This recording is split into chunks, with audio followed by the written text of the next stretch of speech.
بسم اللہ الرحمن الرحیم۔ ناظرین، آپ دیکھ رہے ہیں فریدیہ پوڈ کاسٹ، اور آج ہمارے ساتھ موجود عالم اسلام کی عظیم دینی درسگاہ جامعہ فریدیہ ساہیوال کے سینئر مدرس، معروف مذہبی اسکالر، مفتی پیر محمد اطہر Farid Shah Sani, M Phil International Islamic University Islamabad. ناظرین، آج کا ہمارا یہ پوڈ کاسٹ قربانی کے متعلق ہے، اور وہ عام سوالات جو ہم سب کو قربانی کے حوالے سے درپیش آتے ہیں۔ آج ہم کوشش کرتے ہیں کہ وہ سوالات قرآن و حدیث کی روشنی میں قبلہ مفتی صاحب سے ڈسکس کریں اور ان سے معلوم کریں کہ قرآن و حدیث اور علوم اسلامیہ جو ہیں، شریعت اسلامیہ، وہ اس حوالہ سے، ان مسائل کے حوالے سے ہماری کیا رہنمائی کرتے۔ قبلہ مفتی صاحب، قربانی کس شخص پر واجب ہے؟ دیکھیں، اس حوالہ سے وہ باتیں جو ہمیں حضور علیہ الصلوۃ والتسلیم نے احادیث میں بیان فرمائی، جس آدمی پر زکوٰۃ واجب ہے، قربانی کرنا بھی اس پر واجب ہے، اور وہ کل 6 شرائط ہیں۔ وہ شخص عاقل ہو، بالغ ہو، مسلمان ہو، مقیم ہو، مقروض نہ ہو اور صاحب نصاب ہو۔ جس بندے میں یہ 6 شرائط موجود ہوں گی، اس شخص پر قربانی کرنا واجب ہے۔ قربانی کا نصاب کتنا ہے کہ کتنا مال ہو تو اس بندے پر قربانی واجب ہے؟ اس حوالے سے جو شریعت اسلامیہ ہماری رہنمائی کرتی ہے، وہ کل 4 چیزیں ہیں جو قربانی کا نصاب بنتی ہیں۔ یا تو کسی شخص کی ملکیت میں 7.5 تولے سونا ہو، تب اس پر قربانی واجب ہے، یا 52.5 تولے چاندی ہو، تب واجب ہے، یا چاندی کے نصاب کے برابر اس کے پاس پیسے موجود ہوں، جو کہ آج کل ایک محتاط اندازے کے مطابق تقریباً 1,70,000 روپیہ بنتا ہے۔ جس کے پاس 1,70,000 روپیہ ہو، اس پر قربانی واجب ہے۔ اور چوتھی چیز جو بیان کی جاتی ہے وہ یہ ہے کہ اس کے پاس اس کی ضروریات سے زائد مال موجود ہو۔ یعنی اس کی میں تھوڑی سی وضاحت یوں کرتا ہوں کہ میرے پاس کچھ لباس موجود ہے لیکن وہ میں پہنتا نہیں ہوں، یا میرے پاس کچھ ایسا مال موجود ہے جو میرے تصرف میں نہیں ہے، تو اس سب مال کا حساب لگایا جائے گا۔ اگر وہ بھی 1,70,000 روپے یا 52.5 تولے چاندی کی مقدار پہنچ جائے تو مجھ پر قربانی واجب ہو۔ اور وہ کون سے جانور ہیں جن کی قربانی کرنا جائز ہے؟ ہاں، وہ قرآن مجید کے اندر بڑے واضح انداز میں موجود ہے۔ اللہ تعالیٰ نے جہاں پر قربانی کے جانوروں کا ذکر فرمایا ہے، اللہ نے فرمایا وہ بہیمۃ الانعام ہیں، اور اس کے بعد 4 جانور کی اللہ نے وضاحت فرمائی ہے کہ وہ بکرا ہے، بھیڑ، گائے اور اونٹ، یعنی ان کے نر مادہ ملا کر کل 8 بن جاتے ہیں۔ ان کا ذکر قرآن مجید میں صراحتاً موجود ہے۔ اور وہ جانور جو بہیمۃ الانعام کے زمرہ میں آتے ہیں، یعنی وہ جانور جن کی ہم گھروں میں پرورش کرتے ہیں اور وہ چرنے والے جانور ہیں، زمین پر چوپائے ہیں، ان کی قربانی کرنا جائز ہے۔ تو بھینس کے حوالے سے ایک بڑا ایشو چل رہا ہوتا ہے کہ بھینس کی قربانی جائز ہے یا نہیں، تو کیا بھینس بھی ہم پھر انہی جو آپ ذکر کر رہے ہیں چپایوں میں اسے بھی شامل کریں گے؟ جی بالکل، بھینس بھی، بلکہ اس کے حوالہ سے تو ایک الگ ہم نے کلپ بھی ریکارڈ کروایا ہے کہ تمام امت کا اس بات پر اتفاق ہے کہ بھینس گائے کے حکم میں ہے۔ بلکہ امام احمد بن حنبل آپ فرماتے ہیں کہ حضور علیہ الصلوۃ والتسلیم کے زمانہ سے ان کے زمانہ تک 300 سال تک تو بھینس کا کوئی اختلاف موجود ہی نہیں تھا، یہ تو بعد میں پڑا ہے۔ تو بالکل بھینس چونکہ گائے کے حکم میں ہے، اس کی قربانی کرنا بھی جائز۔ بلکہ یہاں پر میں ذکر کرتا چلوں، پہاڑی علاقوں کے اندر ایک جانور پایا جاتا ہے جس کو پہاڑی گائے، یا انگلش میں اس کو یاک کہتے ہیں، اس کی قربانی کرنا بھی، وہ بھی گائے کے حکم میں ہے، اس کی قربانی کرنے میں بھی کوئی حرج نہیں، کیونکہ وہ بھی بہیمۃ الانعام ہی ہے۔ اور قبلہ مفتی صاحب، جانوروں کا آپ نے ذکر کیا، اب ان جانوروں میں سے افضل قربانی کس جانور کی ہے؟ مسند امام احمد بن حنبل کے اندر حضور علیہ الصلوۃ والتسلیم نے صراحتاً یہ بات ارشاد فرمائی کہ اس جانور کی قربانی افضل ہے جو قیمت کے اعتبار سے زیادہ ہو اور جسم کے اعتبار سے فربا ہو۔ ویسے تو قرآن مجید میں اللہ تعالیٰ نے فرمایا کہ اللہ کے پاس نہ تمہارے جانوروں کا گوشت آتا ہے، نہ خون آتا ہے، لیکن دلوں کا تقویٰ آتا ہے۔ لیکن اس کے باوجود اگر دل میں تقویٰ بھی موجود ہو تو پھر کون سی قربانی کی جائے؟ تو وہ جانور جو بہترین ہو اور قیمتی ہو، اس کو اللہ کی بارگاہ میں پیش کرنا چاہیے۔ اچھا قبلہ شاہ صاحب، وہ کون سے ایسے عیب ہیں جن کی وجہ سے جانور کی قربانی کرنا وہ جائز نہیں ہے؟ دیکھیں، صحاح کے اندر حضور علیہ الصلوۃ والتسلیم نے صراحتاً 4 ایسے عیوب کا ذکر فرمایا ہے کہ اگر کسی جانور میں وہ پائے جائیں تو ان کی قربانی جائز نہیں۔ پہلا حضور علیہ الصلوۃ والتسلیم نے فرمایا کہ ایسا بیمار جانور جس کی بیماری واضح ہو، یعنی سامنے پتہ چل رہا ہو کہ یہ بیمار جانور ہے۔ پھر حضور نے فرمایا کہ وہ جانور جس کی آنکھ میں عیب ہو، جو کانا ہو اور اس کا کانا پن بالکل ظاہر ہو۔ پھر حضور علیہ الصلوۃ والتسلیم نے فرمایا کہ وہ جانور جو لنگڑا ہو اور اس کا لنگڑا پن ظاہر ہو۔ چوتھی چیز حضور علیہ الصلوۃ والتسلیم نے فرمائی کہ ایسا کمزور جانور کہ جس کے اندر گوشت ہی موجود نہ ہو، یعنی بالکل سوکھا سا، اس کی قربانی جائز نہیں ہے۔ اس کے علاوہ اگر کوئی جانور ہے اور اس کے اندر کوئی معمولی عیب موجود ہے تو اس کے حوالے سے اجازت شریعت اسلامی ہمیں دیتی ہے۔ اور اگر کوئی ایسا جانور جس کا سینگ ٹوٹ جائے، اس کے بارے میں کیا حکم ہے؟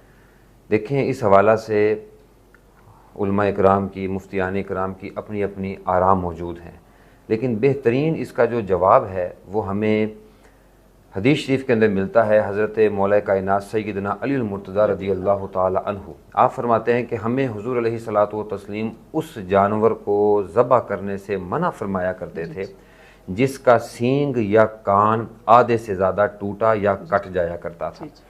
تو اسی حکم کے اوپر ہم چلیں گے، ورنہ بہت سے مفتیان اکرام فتویٰ دیتے ہیں کہ وہ سینگ کا ٹوٹ جانا یا کان کا کٹ جانا یہ ایک معمولی عیب ہے، اور دوسرا جہاں پر صراحتاً حضور کی حدیث ہے وہاں پر ان دو چیزوں کا ذکر نہیں۔ لیکن ہم یہی کہتے ہیں کہ بہرحال عیب تو ہے۔ ایسا سینگ جو کہ آدھے سے زیادہ کٹ جائے، ٹوٹ جائے، یا کان جو آدھے سے زیادہ کٹ چکا ہو، اس جانور کی قربانی جائز نہیں ہے۔ اگر آدھے سے کم ہے تو اس میں کوئی حرج نہیں، اور یہی حکم دم کے بارے میں بھی ہے۔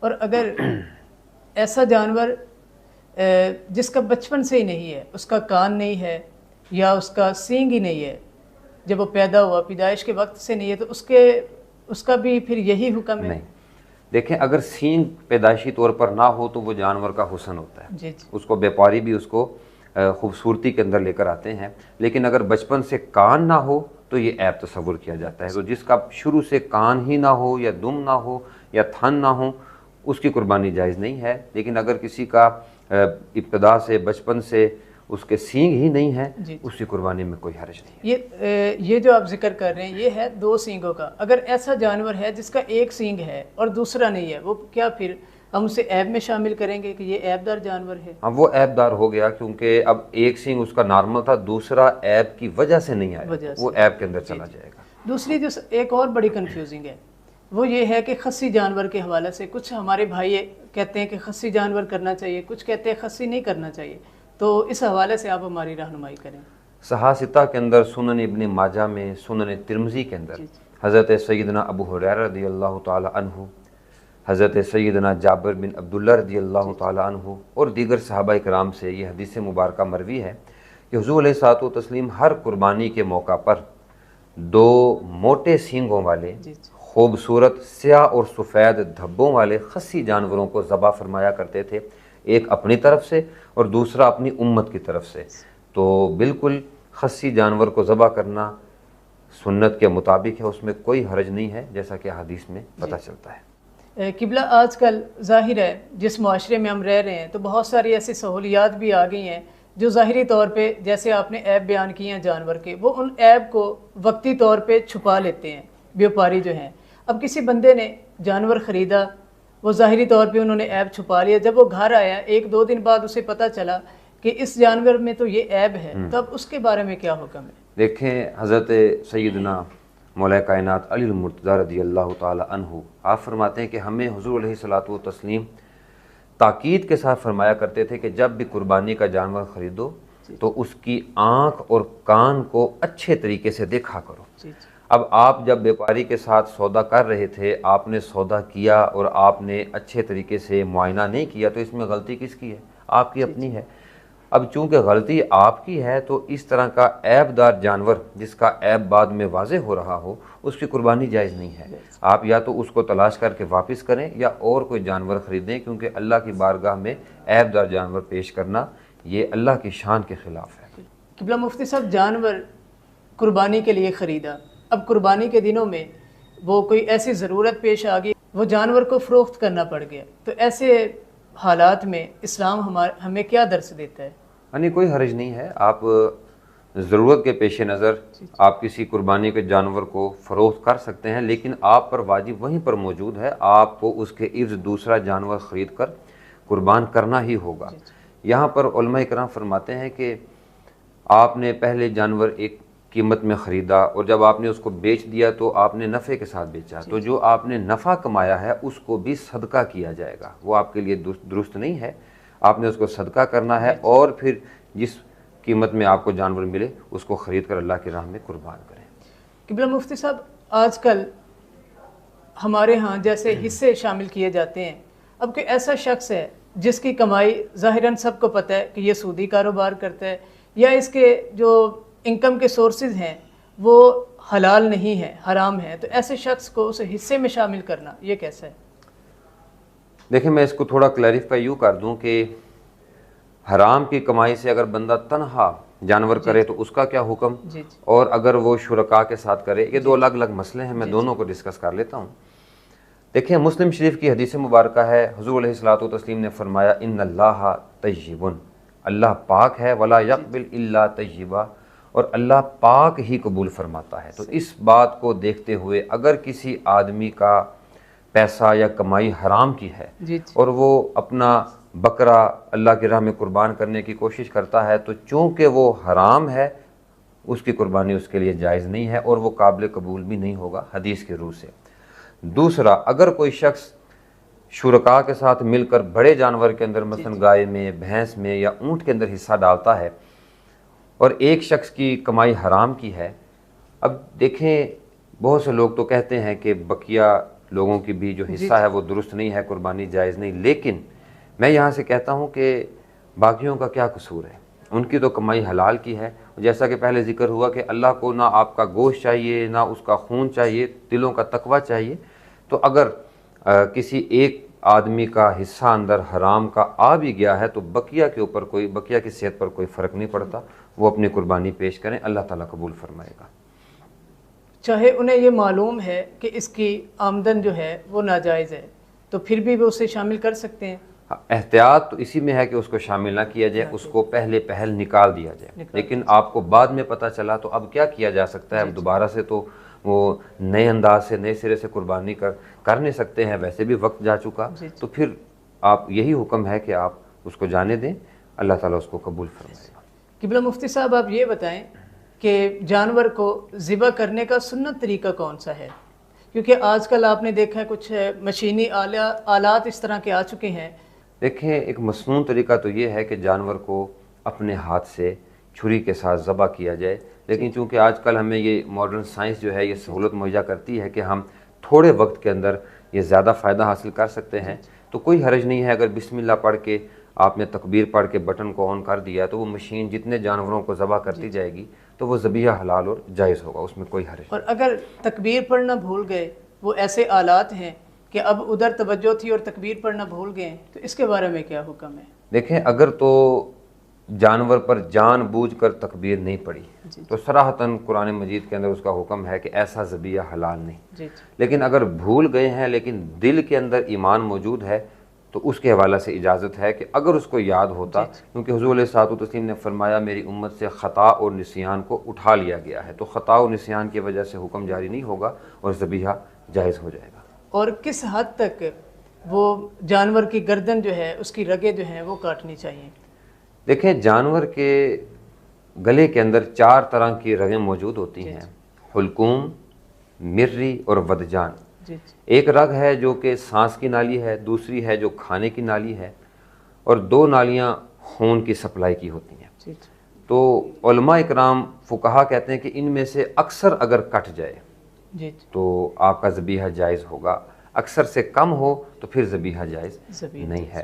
لیکن اس کے اندر اتنا میں ضرور کہوں گا کہ اصل مقصد ہے خون کا بہانا، اگر اچھے طریقے کے ساتھ اس کے گلے کو کاٹا جائے اور اس کا خون اچھی طرح سے بہہ جائے تو آپ کا ذبیحہ جائز ہو۔ قبلہ مفتی صاحب ایک اور مسئلہ جو تقریباً اکثر لوگ پوچھتے ہیں، جیسے آپ نے پہلے ذکر کیا عیب کے حوالے سے کہ اگر جانور کا سینگ ٹوٹ جائے یا کان ٹوٹ جائے، قربان گاہ میں ایسا ہوتا ہے کہ جانور کو وہ جب ذبح کرنے سے پہلے اسے مضبوط کیا جاتا ہے، اسے باندھا جاتا ہے، اس دوران وہ گرتا ہے اور گرنے کی وجہ سے اگر اس کا سینگ وغیرہ ٹوٹ جائے تو اس کے بارے میں کیا حکم ہے؟ ہاں، جو ذبح سے پہلے جو معاملات ہوتے ہیں وہ ذبح کے حکم میں ہی ہوتے ہیں. یعنی آپ نے جانور کو گرایا، گرنے کی وجہ سے اس کا سینگ نیچے لگا، ٹوٹ گیا، وہ زخمی ہو گیا، چوٹ آ گئی، تو وہ ذبح کے حکم میں ہی ہے. تو اگر ایسا کوئی معاملہ ہو جائے تو اس کو حلال کر دیا جائے، وہ بالکل درست اور جائز ہے، اس میں کوئی کراہت نہیں ہے. اور ایک اور مسئلہ جو عموماً لوگ پوچھتے ہیں کہ قربانی کے بڑے جانور میں 7 حصے ہوتے ہیں، اب 7 حصے تھے قربانی کے، تو کیا جو بقیہ 2 حصے ہیں اگر کوئی عقیقے کی نیت سے وہ 2 حصے اپنے لے تو وہ جائز ہے؟ ہاں، کوئی حرج نہیں ہے، کیونکہ کہیں پر بھی اس کی ممانعت نہیں ہے. یعنی 5 قربانی کے حصے ہو گئے، 2 عقیقے کے حصے ہو گئے، اس میں کوئی حرج نہیں ہے. دوسرا قبلہ مفتی صاحب، قربانی کے وقت کے حوالہ سے بھی لوگ کنفیوژنگ کا شکار ہیں. تو قربانی کا جو وقت ہے، افضل ترین وقت کون سا ہے؟ دیکھیں، اللہ تعالیٰ نے صراحتاً قرآن مجید میں فرمایا ہے کہ فاستبقوا الخیرات، نیکیوں کے اندر سبقت لے جاؤ. جی. تو افضل ترین وقت تو یہی ہے، افضل ترین دن یہ ہے وہ قربانی جو پہلے کی جائے. لیکن اگر کوئی ایسی مجبوری ہے، آپ کو کوئی کسائی دستیاب نہیں ہے، آپ اس کو کسی مجبوری کی وجہ سے ذبح نہیں کر پا رہے، تو آپ کے اجر میں کمی نہیں ہے. بصورت دیگر اگر آپ بلا ضرورت بلا عذر قربانی کو لیٹ کرتے ہیں تو وہ کراہت میں چلا جاتا ہے. بہرحال 3 دن تک قربانی کرنا جائز ہے. عید الاضحیٰ کے 3 دن تک، یعنی 10 ذی الحج کی فجر سے لے کر 12 ذی الحج کی عصر تک آپ قربانی کر سکتے ہیں. 3 دن تک قربانی کرنا جائز ہے. بعض لوگ کہتے ہیں کہ 13 ذی الحج کی عصر تک ہے، وہ بھی ایک قول موجود ہے، لیکن علماء کرام کا فتویٰ اسی پر ہے کہ 3 دن قربانی ہے، 4 دن نہیں. تیسرے دن قربانی عصر کی نماز کے وقت ختم ہو جاتی ہے. دن میں گرمی کی جو شدت ہے وہ کافی زیادہ ہوتی ہے، تو اگر کوئی شخص یہ کہے کہ یہ میں اپنی قربانی رات کے ٹائم کر لوں گا تو کیا وہ؟ دیکھیں، پہلے علماء کرام اس پر فتویٰ دیتے تھے کہ آپ نے رات کو قربانی نہیں کرنی، کیونکہ اس وقت کوئی روشنی کا، لائٹ کا مناسب بندوبست نہیں ہوتا تھا. لیکن آج کل تو ماشاءاللہ ہمارے ہاں لائٹ ہے، تو آپ رات کو اگر مناسب روشنی ہو تو آپ اس کے اندر بھی قربان کر سکتے ہیں، کوئی حرج نہیں ہے. قبلہ مفتی صاحب، ایک اور سوال جو اکثر پوچھے جانے والا سوال ہے کہ قربانی کا گوشت یا کھال یہ بطور اجرت کسائی کو دی جا سکتی ہے؟ نہ، بالکل نہیں دی جا سکتی. قربانی کا گوشت، اس کے تمام اعضاء، ایک ایک جز، وہ صدقہ ہے، وہ اللہ کی راہ میں دیا جانا ہے. وہ آپ بطور اجرت نہ کسی مزدور کو دے سکتے ہیں، نہ وہ اس کسائی کو دے سکتے ہیں، نہ آپ اس کو بیچ کر اس کا مال، اپنے جو پیسے ہیں وہ اپنے تصرف میں لا سکتے ہیں. بالکل یہ عمل جائز نہیں ہے. تو یہ جو کھال کے حوالہ سے ہے، کھال پھر کس کو دینی چاہیے؟ اس کا مستحق کون ہے؟ ہاں، دیکھیں، جو کھال ہے چونکہ وہ ایک صدقہ ہے، جی. اور جو صدقہ ہے اس کے مصارف وہی ہیں جو زکوٰۃ کے مصارف ہیں. یعنی جن لوگوں کو زکوٰۃ دینا جائز ہے ان لوگوں کو قربانی کی کھال دینا بھی جائز ہے. آج کل ہمارے ہاں خیراتی ادارے، مدارس، یونیورسٹیز یہ بھی یہ کام کرتی ہیں، تو ان کو دینے میں بھی کوئی حرج نہیں ہے. مسجد کے حوالہ سے بھی بڑا ہوتا ہے، اس میں بھی لوگ بڑا کنفیوزنگ کا شکار ہیں کہ جی ہماری مسجد زیر تعمیر ہے، لہٰذا ہم یہ اپنی قربانی کہ یہ جانور کی کھال ہے یہ ہم اپنی مسجد کو دیں گے، تو اس کے بارے میں کیا حکم ہے؟ نہیں، اس کے حوالہ سے یہ دیکھیں، مسجد کو دینے کی 2 صورتیں ہیں. ایک تو یہ ہے کہ آپ کھال ہی مسجد کو دے دیں، اور پھر مسجد اس کھال کا کوئی مشکیزہ بنا لے، مسجد اس کھال کا کوئی پردہ بنا لے جو اپنے استعمال میں لے، اس میں کوئی حرج نہیں. لیکن اگر آپ یہ کریں کہ آپ اس کی کھال کو بیچ کر اس کے پیسے مسجد پر لگا دیں تو یہ عمل درست نہیں ہے، کیونکہ یہ جو صدقہ ہوتا ہے یہ کسی نہ کسی کو مالک بنانا ہوتا ہے. تو جب آپ مسجد کو دے رہے ہیں تو کوئی مالک نہیں بن رہا،